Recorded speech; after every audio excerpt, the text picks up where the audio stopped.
तो सबसे पहला नंबर प्रश्न काफी इंपोर्टेंट प्रश्न है कि सूर्य तथा अन्य तारों की विशाल ऊर्जा के स्रोत हैं नाभिकीय संलयन या फिर नाभिकीय विखंडन या फिर दोनों या इनमें से कोई नहीं। अगर आपको इसका उत्तर पता है तो आप हमें नीचे कमेंट करके बताइए। आइए बताते हैं आपको कि सूर्य तथा अन्य तारों की विशाल ऊर्जा के स्रोत जो हैं वो कौन है, तो है नाभिकीय संलयन, यानी कि ऑप्शन जो हो जाएगा वह ए नंबर आपका बिल्कुल क्या हो जाएगा, करेक्ट उत्तर हो जाएगा। आगे बात करते हैं अगले नंबर प्रश्न की कि अगला नंबर प्रश्न क्या कह रहा है। लेकिन अगर आप मैट्रिक परीक्षा की संपूर्ण तैयारी करना चाहते हैं ऑब्जेक्टिव से लेकर के सब्जेक्टिव की बेहतर तरह से और नोट्स पीडीएफ सब चीज के लिए, तो अभी इस चैनल को सब्सक्राइब करें। और सबसे पहले न्यूज पाना चाहते हैं जो कि 100% सही हो तो जल्दी से चैनल को सब्सक्राइब करें। और अभी तक आप हमारा ऐप नहीं डाउनलोड किए हैं जिसमें आपको सारी ऑब्जेक्टिव सब्जेक्टिव का पीडीएफ मिल जाएगा, तो जल्दी नीचे डिस्क्रिप्शन में लिंक दिया गया है, या आप प्ले स्टोर पे जाएं और वहां पे मंटू सर सर्च करें, वहां पे आपको ऐप मिल जाएगी। या आप चैनल का नाम सर्च कर सकते हैं DLS एजुकेशन। तो जल्दी जाइए प्ले स्टोर पे या नीचे डिस्क्रिप्शन में लिंक दिया गया है, और जितनी भी वीडियो आपकी दी गई है मैट्रिक बोर्ड परीक्षा की तैयारी के लिए सारी वीडियो को देखिए। ऑब्जेक्टिव के साथ साथ सब्जेक्टिव भी आपकी बेहतर तैयारी हो पाएगी। तो अगला नंबर आप प्रश्न कह रहा है कि इनमें से कौन दर्पण सूत्र है। आपको बताना है कि इसमें से कौन जो है वह दर्पण सूत्र है, और दर्पण सूत्र को सिद्ध करने के लिए भी आपकी परीक्षा में पूछा जाता है। तो वैसे आपको बता देते हैं इसका बिल्कुल सही उत्तर क्या होगा, और आपको पता है तो आप हमें नीचे कमेंट करके बताइए, और जब आपको हम बता रहे हैं तो आप मिला लीजिए। तो इसका बिल्कुल सही उत्तर हो जाएगा ऑप्शन ए कि 1/v + 1/u = 1/f होती है। इसे सिद्ध करने के लिए भी पूछा जाता है। तो कैसे सिद्ध किया जाएगा, इस पे अगर आप वीडियो चाहते हैं तो आप हमें कमेंट कर दीजिए और लाइक कर दीजिए, और हमें बताइए कि हाँ इस पे वीडियो हमें चाहिए अच्छे ढंग से। और वैसे तो आपको हम सब्जेक्टिव क्वेश्चन तो आपको बता ही रहे हैं, 200+ क्वेश्चन सभी सब्जेक्ट का, तो वह वीडियो देखना ना भूलेंगे आप लोग। चलिए, तो अगला प्रश्न कह रहा है कि टिंडल का प्रभाव देखा जा सकता है। जो टिंडल का प्रभाव है वो देखा जा सकता है जंगलों में, बाजारों में, खेतों में, या फिर इनमें से सभी में। कहाँ पे जो है वह टिंडल प्रभाव जो है देखा जा सकता है। तो देखिए आपको बता देते हैं, उत्तर बताते रहिए, और जब हम आपको सही बता रहे हैं तो आप मिला लीजिएगा। तो टिंडल प्रभाव को देखिए जंगलों में देखा जा सकता है, यानी कि ऑप्शन जो हो जाएगा वह ए नंबर हो जाएगा। और 9th क्लास में भी आप पढ़े होंगे टिंडल प्रभाव क्या होता है, उसमें आपको एग्जाम्पल भी पढ़ाया गया होगा, काफ़ी अच्छे ढंग से आपको पढ़ाया गया था। चलिए आगे बात करते हैं अगले प्रश्न की। फिलहाल फटाफट हम लोग कर लेते हैं क्योंकि समय आपके पास काफ़ी कम है। अगला प्रश्न कह रहा है कि तारों के टिमटिमाने की व्याख्या किस सिद्धांत पर आधारित होती है। जो तारों के टिमटिमाने की जो व्याख्या होती है वो किस सिद्धांत पर जो होती है जो आधारित होती है, अपवर्तन का सिद्धांत पर, या फिर परिकीर्णन का सिद्धांत पर, या फिर बड़ विक्षेपण का सिद्धांत पर, या फिर इनमें से कोई नहीं। किस पे होती है फटाफट बताइए अगर आपको पता है तो। वैसे बता देते हैं कि इसका जो सही उत्तर हो जाएगा वो हो जाएगा ऑप्शन ए नंबर की अपवर्तन के सिद्धांत पे। किस पे होती है, तो अपवर्तन के सिद्धांत पे, यानी कि ऑप्शन जो हो जाएगा वह ए नंबर हो जाएगा। जितना ज़्यादा आप मॉडल सेट सॉल्व कीजिएगा उतना ही आपको ज़्यादा से ज़्यादा फायदा होगा। चलिए अगला प्रश्न कह रहा है कि सामान्य नेत्र के रेटिना पर बनने वाला प्रतिबिंब होता है। सामान्य नेत्र के रेटिना पर बनने वाला जो प्रतिबिंब होता है क्या होता है, और काफ़ी ज़्यादा बार यह क्वेश्चन पूछा गया है, तो अच्छे ढंग से याद कर लीजिएगा। वैसे पता है आपको इसका उत्तर तो बताइए हमें। तो देखिए सामान्य नेत्र के रेटिना पर जो प्रतिबिंब बनता है वह वास्तविक और उल्टा बनता है, यानी कि ऑप्शन जो हो जाएगा क्या हो जाएगा, सी नंबर आपका बिल्कुल करेक्ट उत्तर हो जाएगा। आगे बात करते हैं अगले प्रश्न की कि अगला प्रश्न हम सभी का क्या कह रहा था। देखिए यहाँ पे देखिए प्रश्न कह रहा है कि किसी बल्ब से 1 मिनट में 120 कूलम आवेश प्रवाहित हो रहा है। क्या हो रहा है, 1 मिनट में, यानी कि 60 सेकेंड में। 60 सेकेंड में कितना कूलम आवेश प्रवाहित हो रहा है, तो 120 कूलम जो है आवेश जो है वह प्रवाहित हो रहा है। तो कह रहा है कि विद्युत धारा का मान जो होगा वह यहाँ पे क्या हो जाएगा। विद्युत धारा का आपको मान बताना है, बताइए फटाफट। तो इसका सही उत्तर हो जाएगा ऑप्शन बी, यानी कि 2 एम्पियर हो जाएगा। लेकिन कैसे होगा उसे भी आप समझ लीजिए। देखिए यहाँ पे कह रहा है कि किसी बल्ब से 1 मिनट में 120 कूलम आवेश प्रवाहित हो रहा है। 1 मिनट का मतलब क्या हो गया कि 60 सेकेंड। तो 60 सेकेंड में वो जो है वो कितना विद्युत आवेश जो है प्रवाहित हो रहा है, यानी कि क्यू का वैल्यू, यानी कि आवेश जो है 120 कूलम है। ठीक है, तो हम लोग से पूछ रहा है कि विद्युत धारा का मान कितना होता है। देखिए तो विद्युत धारा का मान यानी कि आई का मान पूछ रहा है, तो हम सभी जानते हैं कि आई बराबर होता है क्यू बट्टे की क्या चीज़ होती है, टी होती है, यानी कि आवेश बट्टे की समय होती है। तो आवेश का जो वैल्यू यहाँ पे दिया गया है, तो आवेश कितना दिया गया है, 120 दिया गया है, 120, और समय दिया गया है टी का वैल्यू कितना दिया है 60, यानी कि 120 में जब हम लोग 60 से भाग देंगे तो आ जाएगा हम लोग का क्या चीज़, 2 एम्पियर। इसलिए इसका आंसर हो जाएगा ऑप्शन बी। ठीक है, तो ये समझ करके बनाइए। ऐसे भी अगर क्या होगा आपके परीक्षा में अगर क्वेश्चन अगर बदल कर भी पूछा जाता है तो आपको याद रहेगा कि कैसे बना हुआ है। तो आप समझे किस फार्मूला से बना है, तो ये बना है किससे बना है, तो आई बराबर क्यू बट्टे किससे, टी से। क्यू का वैल्यू आपको 60 है और मिनट को हम सेकंड में बदल लेंगे, ठीक है। तो 60 सेकंड हो जाएगी, 1 मिनट में 60 सेकंड, और 120 में अगर 60 से भाग देंगे तो हो जाएगा 2 एम्पियर। चलिए आगे बात करते हैं अगले प्रश्न की। तो ये सारे क्वेश्चन अच्छे से याद कीजिए और समझने का प्रयास कीजिए, ऐसा नहीं कि आप रटने का प्रयास कीजिएगा। अगला प्रश्न कह रहा है कि किस उपकरण में धन और ऋण का चिन्ह नहीं होता है, मतलब कि कौन ऐसा उपकरण है जिसमें धन और ऋण जैसे कि माइनस और प्लस का जो होता है वो सिंबल होता ही नहीं है, वो किस में नहीं होता है, फटाफट आपको बतानी है। तो देखिए आपको बता दें, जो कुंडली होता है ना वो कुंडली में नहीं होता है। किस में नहीं होता है? कुंडली जो दिया होता है कुंडली, उस कुंडली में धन और ऋण का सिंबल नहीं होता है, धन और ऋण का जो होती है वो चिन्ह होता ही नहीं है, यानी कि ऑप्शन सी हो जाएगा। चलिए आगे बात करते हैं अगले प्रश्न की। तो देखिए अगला प्रश्न जो कह रहा है कि लघुपथन के समय, लघुपथन जो होता है उस समय परिपथ में विद्युत धारा का मान क्या होगा, और लघुपथन क्या होता है, ये क्वेश्चन भी काफ़ी इंपॉर्टेंट है। तो हम आपको 200 प्लस क्वेश्चन की जो सीरीज चल रही है उसमें आपको बता देंगे कि लघुपथन क्या होती है इसके बारे में। चलिए तो क्वेश्चन जो पूछ रहा है यहाँ पे ऑब्जेक्टिव हम लोग बात कर रहे हैं। तो कह रहा है क्वेश्चन कि लघुपथन के समय परिपथ में विद्युत धारा का जो मान होगा वह क्या होता है। तो देखिए लघुपथन के समय विद्युत धारा की मान की बात करते हैं तो बहुत ज़्यादा अधिक हो जाता है, इसलिए इसका क्या हो जाएगा, ऑप्शन जो हो जाएगा वह ए नंबर हो जाएगा कि बहुत अधिक हो जाता है। क्या हो जाता है? बहुत अधिक हो जाता है। आगे बात करते हैं अगले प्रश्न की। तो अगला देखिए प्रश्न हमसे भी क्या है कि विद्युत चुम्बकीय प्रेरक की खोज किसने की थी, और काफ़ी बढ़िया प्रश्न है ये कि विद्युत चुम्बकीय प्रेरक की और विद्युत चुंबकीय प्रेरक की जो खोज की थी वो किसने की थी। तो देखिए आपको बताना चाहेंगे इसका जो सही उत्तर हो जाएगा वो हो जाएगा फैराडे ने, यानी कि ऑप्शन क्या हो जाएगा, ए नंबर हो जाएगा। चुंबकीय प्रेरक की खोज किसकी, तो विद्युत चुंबकीय प्रेरक की खोज की थी फैराडे ने, यानी कि ऑप्शन ए नंबर हो जाएगा। चलिए आगे बात करते हैं अगले प्रश्न की। तो अगला प्रश्न जो है हम सभी का है वह प्रश्न कह रहा है कि एक उत्तल लेंस होता है, जो एक उत्तल लेंस होता है वह क्या होता है, सभी जगह सामान्य मोटाई का, या बीच की अपेक्षा किनारे पर मोटा, या किनारे की अपेक्षा बीच में मोटा, या इनमें से कोई नहीं। तो आप सभी जानते हैं कि जो उत्तल लेंस होता है किस प्रकार का होता है, इस प्रकार से होता है। तो यहाँ पे देख रहे हैं कि दोनों जो किनारे इसकी होती है वो पतला होता है, क्या होता है, पतला होता है, और बीच में मोटा होता है। तो जब बीच में मोटा होता है तो इसका उत्तर जो होगा क्या होगा, अब अपने मन से निकाल लीजिए कि किनारे की अपेक्षा बीच में मोटा होता है, यानी कि ऑप्शन क्या हो जाएगा, सी नंबर हो जाएगा। ये किनारे पे पतला थोड़ी सी होती है और लेकिन बीच में मोटा होता है, इसलिए इसका आंसर क्या हो जाएगा, ऑप्शन सी नंबर हो जाएगा। चलिए आगे बात करते हैं अगले प्रश्न की, फटाफट हम लोग देख लेते हैं क्वेश्चन सभी। अगला प्रश्न है कि अवतल लेंस का आवर्धन m बराबर क्या होता है, और काफ़ी बढ़िया ये प्रश्न है कि अवतल लेंस का आवर्धन m। अब अवतल लेंस में आवर्धन m बराबर क्या होता है आपको ये बतानी है, तो आपको बता देना चाहेंगे इसका सही उत्तर हो जाएगा क्या चीज़, ऑप्शन डी हो जाएगा कि v/u होती है। कितनी होती है, v/u होते हैं, ये याद करके आप रखिएगा, ठीक है। और याद है आपको तो बहुत अच्छी बात है। और हमें नीचे कमेंट में आप बताते हैं जैसे कि आपको कितने प्रश्न का उत्तर सही से आपको पता है तो जरूर बताइएगा, ठीक है। और 300 प्लस क्वेश्चन ऑब्जेक्टिव की अगर आप सीरीज याद कर लिए होंगे तो दिक्कत आपको नहीं हो रही होगी, है ना। और आप मॉडल सेट कर लीजिए, जो भी क्वेश्चन उसमें बाकी लग गया होगा तो इस मॉडल सेट में कंप्लीट हो जाएगा, यानी कि 10 सेट मॉडल सेट जो है और 300 प्लस क्वेश्चन का आपका ऑब्जेक्टिव की सीरीज, अगर इतना आप देख लेते हैं तो ऑब्जेक्टिव की पूर्ण पेन तैयारी हो जाएगी। और सब्जेक्टिव की रही बात तो 200 क्वेश्चन केवल आप देख लेते हैं सब्जेक्टिव की, जो हम लेकर के आ रहे हैं पार्ट, ठीक है। तो वो देख लेते हैं तो आपकी सब्जेक्टिव भी तैयारी हो जाएगी, यानी कि कहीं पे भी आपको दिक्कत होने ही वाली नहीं है। इसलिए चैनल को सब्सक्राइब नहीं किए तो कर लीजिए जिससे कि वीडियो मिल सके। नोट्स पीडीएफ के लिए क्या करना है, आपको ऐप को डाउनलोड करना है, तो ऐप का लिंक डिस्क्रिप्शन में है, या प्ले स्टोर पर जाकर के मंटू सर या DLS एजुकेशन जो चैनल का नाम है सर्च कीजिए, आपको ऐप मिल जाएगी। फिलहाल बात करते हैं अगले क्वेश्चन की। तो अगला क्वेश्चन है कि गोलीय दर्पण में फोकसांतर एवं वक्रता त्रिज्या के बीच संबंध जो होता है वह क्या होता है। क्वेश्चन क्या है कि गोलीय दर्पण में फोकसांतर एवं वक्रता त्रिज्या के बीच जो संबंध होता है वह संबंध क्या होता है, आपको ये बताना है। तो आप सभी अक्सर जानते हैं कि जो हम सभी का क्या होता है, फोकसांतर होता है यानी कि F होता है, और वक्रता त्रिज्या यानी कि R होता है, उसके बीच संबंध जो होता है वो क्या होता है। देखिए उसके बीच संबंध यही होता है हम लोग का कि F बराबर क्या होती है हम लोग, R/2 होती है, ये सभी आप जानते हैं। F बराबर हम लोग होती है R/2, तो हम लोग का R बराबर क्या हो जाएगी, 2F हो जाएगी, यही हो जाएगी ना। तो यानी कि यहाँ पे R बराबर 2F जो है ऑप्शन ए नंबर में दिया गया है, यही आपका क्या हो जाएगा, सही उत्तर हो जाएगा। हो जाएगा नहीं हो जाएगा, हाँ तो बहुत बढ़िया। चलिए तो आप इस तरीके से आप देख करके बढ़िया से आपको टिक करनी है, आपको गोला लगाना है परीक्षा में, कहीं पे भी गलती नहीं करनी है, सोच समझ करके जो बता रहे हैं हम आपको ध्यान से पढ़िए समझिए। कोई दिक्कत होता है तो कमेंट बॉक्स तो आपके लिए है, कमेंट करते रहिए, हमें पता चलती है इससे कि आपको क्या पता है क्या पता नहीं है। और कोई क्वेश्चन भी नहीं पता है तो आप हमें नीचे कमेंट करके बताइए, जिससे कि हम आगे आने वाली वीडियो में आपको बता देंगे। लेंगे।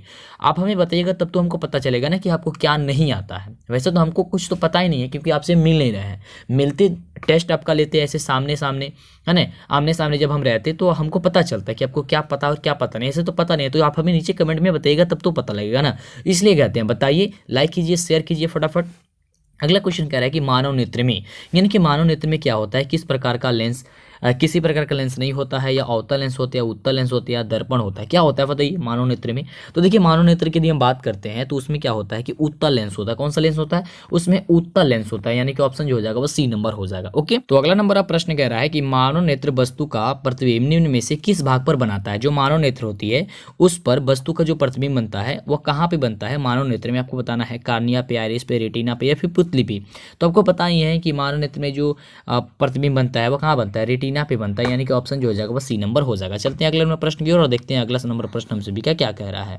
अगला नंबर प्रश्न है कि विद्युत जनित्र का सिद्धांत आधारित होता है। आपको बताना है कि विद्युत जनित्र का सिद्धांत जो होता है वो आधारित होता है किस पर होता है, तो वह होता है विद्युत चुंबकीय प्रेरण पर, यानी कि ऑप्शन हो जाएगा सी नंबर। अगले प्रश्न की बात करते हैं तो अगला प्रश्न है हम सभी का कि निम्न में से कौन बायोगैस ईंधन का स्रोत नहीं है। बायोगैस ईंधन का स्रोत नहीं है, कौन नहीं है इसमें से आपको ये बतानी है। तो इसका सही उत्तर हो जाएगा नाभिकीय ऊर्जा, क्योंकि नाभिकीय जो ऊर्जा है वो बायोगैस ईंधन का स्रोत है ही नहीं।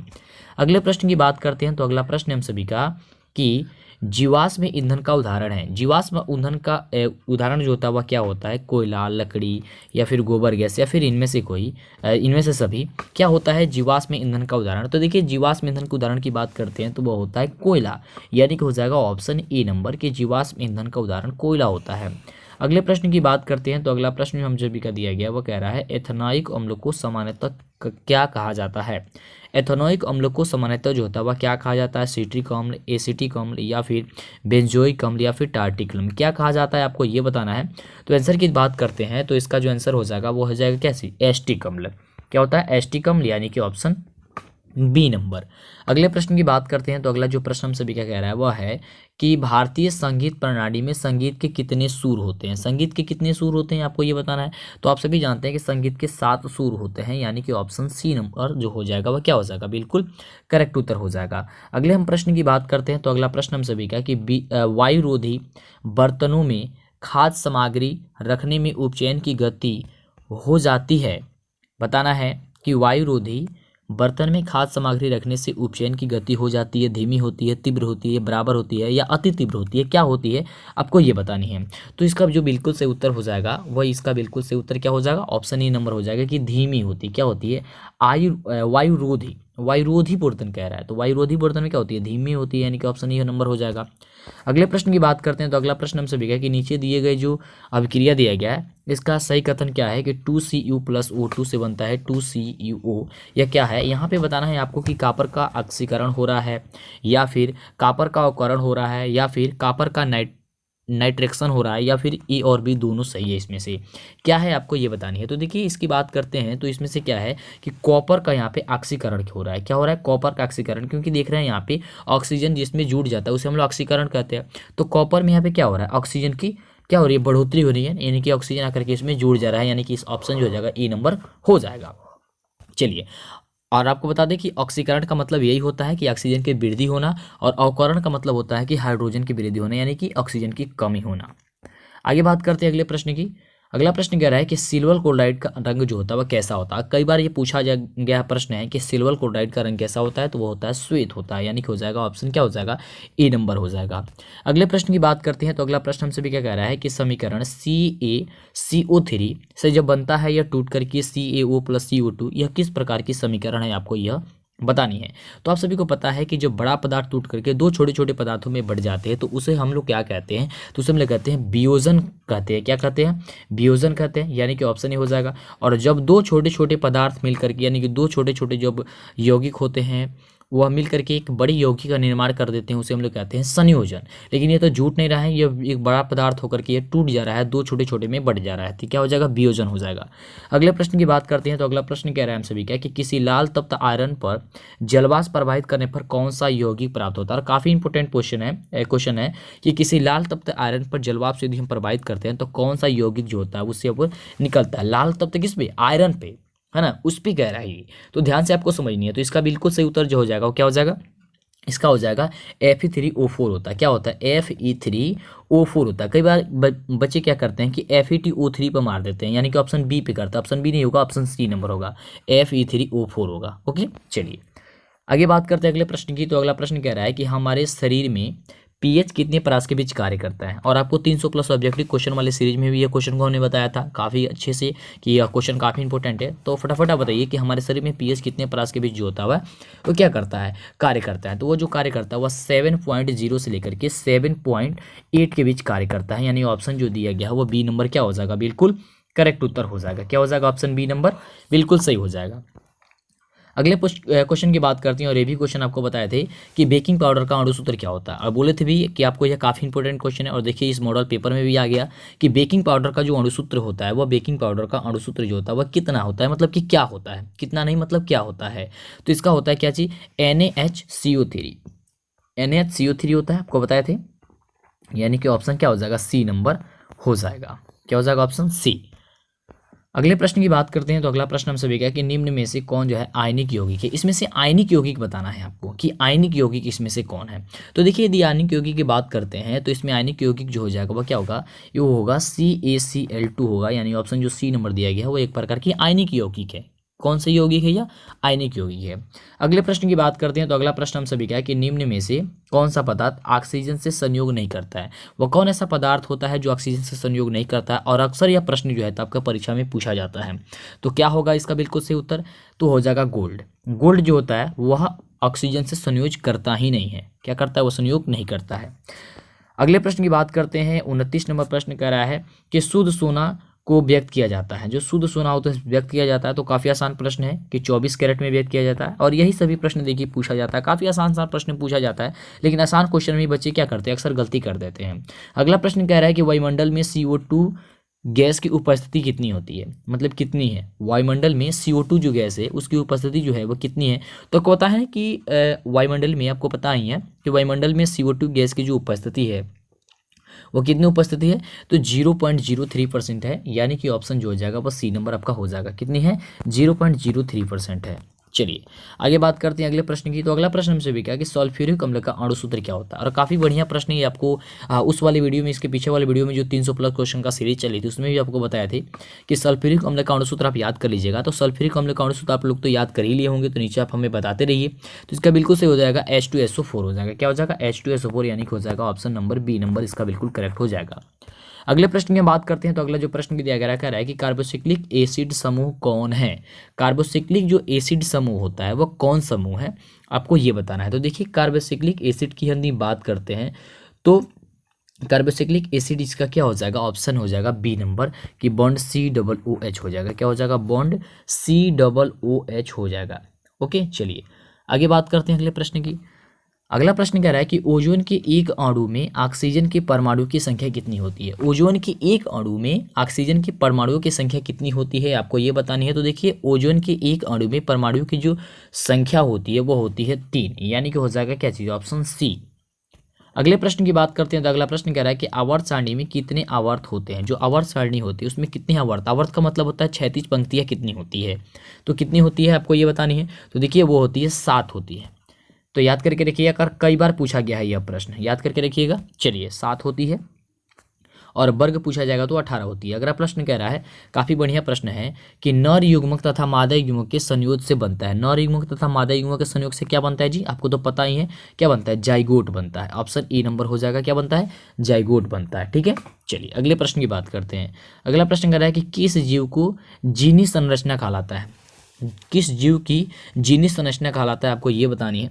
तो देखिए इसके सही उत्तर की यदि बात करते हैं तो इसका सही उत्तर जो हो जाएगा वो क्या हो जाएगा, ऑप्शन आपका बी नंबर हो जाएगा कि जीन प्रारूप या जीनोटाइप कहते हैं उसको। ठीक है, क्या कहलाता है वह, जीन प्रारूप या जीनोटाइप कहलाता है, यानी कि ऑप्शन हो जाएगा क्या चीज़, बी नंबर। अगला जो प्रश्न है वह प्रश्न हमसे भी क्या कह रहा है कि मैदानी परिस्थितिकी तंत्र में तृतीय उपभोक्ता जो है वह कौन है। मैदानी परिस्थितिकी तंत्र में जो होता है वह तृतीय उपभोक्ता जो है वह कौन सी है, आपको ये बतानी है। तो इसका जो सही उत्तर हो जाएगा क्या हो जाएगा, वो सर्फ है, यानी कि सांप है, यानी कि ऑप्शन हो जाएगा डी नंबर। क्या हो जाएगा, ऑप्शन डी। अगले प्रश्न की बात करते हैं। तो अगला प्रश्न हम सभी का है कि रक्त में आयरन की कमी से होने वाला रोग कौन सा है। रक्त में आयरन की कमी से जो रोग हो जाता है वो कौन सी होती है। जिसमें आयरन की कमी हो जाती है उन्हें कौन सा रोग होता है। आपको तो पता ही है कि उसमें एनीमिया हो जाता है। क्या हो जाता है, एनीमिया हो जाता है, यानी कि ऑप्शन सी नंबर हो जाएगा। क्या हो जाएगा, एनीमिया। अगले प्रश्न की बात करते हैं। तो अगला प्रश्न हम सभी का है कि कवक में पोषण की कौन सी विधि होती है। कवक में पोषण की जो विधि होती है वो कौन सी विधि होती है, आपको ये बतानी है। कवक में तो देखिए, कवक की बात करते हैं और आप ऑप्शन देख ही रहे हैं। तो कवक में जो होता है वो कौन सी पोषण होती है, मृतजीवी पोषण होता है, यानी कि ऑप्शन बी नंबर होता है। मृतजीवी पोषण का मतलब क्या होता है, मरे हुए जीव जंतु से जो अपना पोषण प्राप्त करते हैं, अपना जो भोजन प्राप्त करते हैं, उसे मृतजीवी पोषण के नाम से हम लोग जानते हैं। चलिए अगला प्रश्न कह रहा है कि ऑक्सीजन है, ऑक्सीजन जो है वह क्या है। तो ऑक्सीजन के बारे में आप पढ़े होंगे कि ऑक्सीजन एक प्रकार के क्या है, हार्मोन है। क्या है, यह हार्मोन है, यानी कि ऑप्शन सी नंबर हो जाए। और यह पादप हार्मोन है, याद करके रखिएगा। कौन सा हार्मोन है, यह पादप हार्मोन है ऑक्सीजन। ठीक है, अगले प्रश्न की बात करते हैं। अगला प्रश्न है कि मानव में डायलिसिस थैली कौन है। मानव में जो डायलिसिस थैली होती है वो कौन होती है, और कई बार यह पूछा गया है प्रश्न। तो देखिए, मानव में जो डायलिसिस थैली होती है वो नेफ्रॉन होती है, यानी कि ऑप्शन क्या हो जाएगा, ए नंबर हो जाएगा। कौन होती है, नेफ्रॉन होती है। आगे बात करते हैं अगले प्रश्न की। तो अगला प्रश्न हम सभी का कि भोजन का पचना किस प्रकार की अभिक्रिया है। जो भोजन का पचना होता है वह किस प्रकार की अभिक्रिया होती है, आपको ये बताना है। तो देखिए, भोजन का जो पचना होता है वह एक उपचयन अभिक्रिया होती है, यानी कि ऑप्शन हो जाएगा ए नंबर। क्या हो जाएगा, ऑप्शन ए, उपचयन अभिक्रिया। आगे बात करते हैं। अगला प्रश्न हम सभी क्या कह रहा है कि नर युग्मक एवं मादा युग्मक के संलग्न को कहते हैं। क्या कहते हैं, नर युग्मक तथा मादा युग्मक के संलग्न को कहते हैं किण्वन, बौनापन, मधुमेह या फिर कोई नहीं। तो देखिए, 43 नंबर प्रश्न का जो आंसर हो जाएगा, यानी कि 43 नंबर प्रश्न का, इसमें से कोई नहीं हो जाएगा। कोई नहीं होगा, मतलब नर युग्मक और मादा युग्मक के संलग्न को हम लोग क्या कहते हैं। इसमें से कोई ऑप्शन दिया ही नहीं गया है, यानी कि क्या हो जाएगा, ऑप्शन इसमें का डी हो जाएगा, इनमें से कोई नहीं। आगे बात करते हैं अगले प्रश्न की। अगला प्रश्न क्या हम सभी का कह रहा है कि निम्नलिखित में से कौन जो है एक लिंगी पादप का उदाहरण है। एक लिंगी पादप का उदाहरण इसमें से कौन है। और देखिए, ये क्वेश्चन काफ़ी बार जो है वो पूछा गया और काफ़ी दिक्कत यहाँ पे हो जाती है बच्चों को कि इसका सही उत्तर जो होगा वैसे अक्सर क्या हो जाएगा। क्योंकि यहाँ पे अक्सर बच्चे कहते हैं कि जो मटर होता है उसमें भी होता है और पपीता होता है। लेकिन देखिए, एक लिंगी पादप की बात करते हैं तो उदाहरण आपका पपीता है, यानी कि ऑप्शन सी होगा। ध्यान में याद करके रखिएगा, कहीं पे आपको भटकने की जरूरत नहीं है, बस आप पपीता याद करके रखिएगा कि एक लिंगी पादप कौन है, पपीता है। आगे बात करते हैं। अगला जो प्रश्न है, अगला प्रश्न हमसे भी क्या कह रहा है कि मुकुलन द्वारा प्रजनन किस में होता है। जो मुकुलन द्वारा प्रजनन होता है वह किस में होता है, अमीबा में, ईस्ट में, मलेरिया में या फिर पैरामीशियम में। मुकुलन द्वारा प्रजनन किस में होता है। देखिए, मुकुलन द्वारा जब प्रजनन की हम बात करते हैं तो होता है ईस्ट में। किस में होता है, ईस्ट में होता है, यानी कि ऑप्शन हो जाएगा बी नंबर। ठीक है, यहाँ पे मलेरिया गलती से टाइप किया है, मलेरिया वाला ऑप्शन होना ही नहीं चाहिए। क्या हो जाएगा, ऑप्शन बी नंबर हो जाएगा। आगे बात करते हैं अगले प्रश्न की। तो अगला नंबर प्रश्न कह रहा है कि मलेरिया उत्पन्न करने वाला मच्छर किस तरह के जल में उत्पन्न होता है। जो मलेरिया उत्पन्न करने वाला मच्छर होता है वह किस जल में उत्पन्न करता है।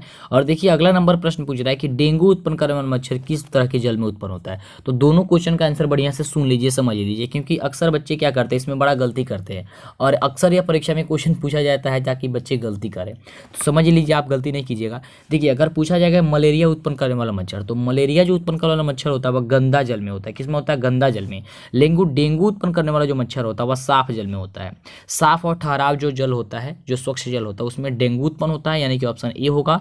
और मलेरिया उत्पन्न करने वाला हो जाएगा ऑप्शन बी नंबर, गंदे जल में। तो ये बात आप याद करके रखिएगा। आगे बात करते हैं अगले प्रश्न की। अगला प्रश्न कह रहा है कि ओजोन परत पाई जाती है। जो ओजोन परत होती है वह पाई जाती है, आपको ये बताना है किस में पाई जाती है। तो देखिए, ओजोन परत की हम बात करते हैं तो पाया जाता है एस्ट्रोटोफिशियर में, यानी कि ऑप्शन हो जाएगा ई नंबर। क्या हो जाएगा, ऑप्शन ए नंबर। तो ये रहा आपका मॉडल सेट, और इस तरह का ही प्रश्न आपके परीक्षा में पूछा जाता है। तो ज़्यादा से ज़्यादा मॉडल सेट जितना भी हम करा रहे हैं, यानी कि 10 मॉडल सेट लगभग आपको हम कंप्लीट कराने वाले हैं। और 300 ऑब्जेक्टिव तो ये कंप्लीट हो ही गया है और सब्जेक्टिव भी कंप्लीट हो रही है और ख़त्म होने वाली है अब। तो आप सारी वीडियो को लगातार देखते रहिए, इस तरह से तैयारी करते रहिए। और अभी तक लाइक नहीं किए, लाइक कीजिए। वीडियो कैसा लगता है आप कमेंट करके हमें बताइएगा, तो हमें ज़्यादा खुशी होती है। और इसी तरह का हम वीडियो आपके लिए बना करके लेकर के आते रहेंगे। बहुत बहुत धन्यवाद आप सभी को वीडियो देखने के लिए। नीचे डिस्क्रिप्शन में बहुत सारे वीडियो का लिंक दिया गया है, सभी वीडियो एक एक करके देखिए।